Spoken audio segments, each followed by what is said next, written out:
Help me save a 68 220D. I have a question for some of you. I would like to know if any of my subscribers might be interested in purchasing and fixing a wrecked 220D. Now, this isn't just any 220D. At some point, this car had a pretty much no expense spared mechanical rehab. And this mechanical rehab took place about 5 years ago. The story of this car was that it was a bare bones, no power steering 68 stick shift 220 ivory on brown that we sourced from a building. It was parked in the back of a Volkswagen repair shop in Colorado. And so when my friend Tony bought the car, he brought it here. We got the car running. It ran okay, but we soon discovered there was a lot of bearing material in the engine oil. And so at that point, we knew we had to rebuild the engine because the engine was not really going to last. And the truth was that the engine was knocking so badly once it warmed up and it had such poor oil pressure that I understood why it had been parked in the first place. So we did what we had to do. We bought new pistons and new liners for the motor. We tracked down the latest version of the OM615 cylinder head, which is better because it has some improvements to the pre-chambers and the way the valves are spaced in the head, so that A, it doesn't crack, and B, it burns fuel a little bit more quietly and efficiently. And on top of that, we did things like subframe mounts and a front suspension rebuild and rear axle bushings, and we replaced the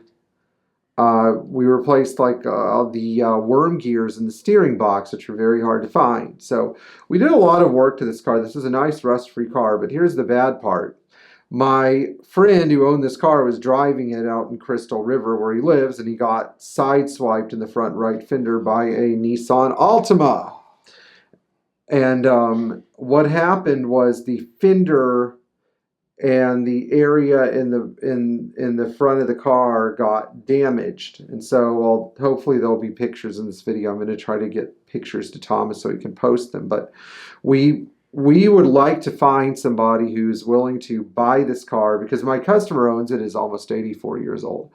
And unfortunately, he can't drive anymore because of some health issues. So it's like, we were going to fix the car, but then because he had health issues that are keeping him from driving, we don't know if he'll be able to drive again. I hope he will be, but I'm not sure.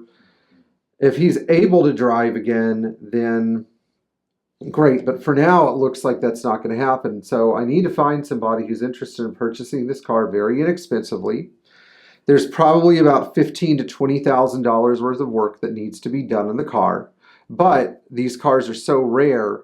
Plus, because we've done so much work to the mechanicals, I feel that it's worth saving, because how many 68 220Ds are there? I'm not looking to make a whole lot of money fixing this car.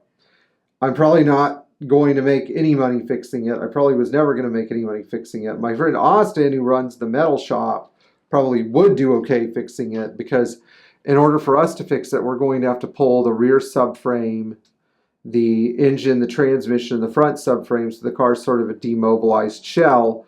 And then if we have to, I'm not saying we have to, but we may have to put it on a Celette frame bench. It's 50-50 because we need to measure the car and see how everything lines up. But from what I can tell, it looks like the damage did not affect the subframe cradle, like where the subframe bolts up to the body.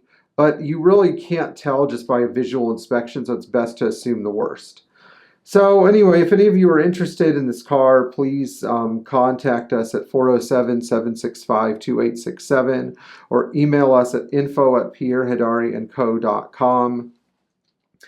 I'd love to find an interested party. Now, there's another car that I want to mention before we close this video out. It's a 75 300D in Caledonia Green. And this car belongs to an MBCA member out in California. So it has some rear end damage and some damage in the front right corner from a similar accident.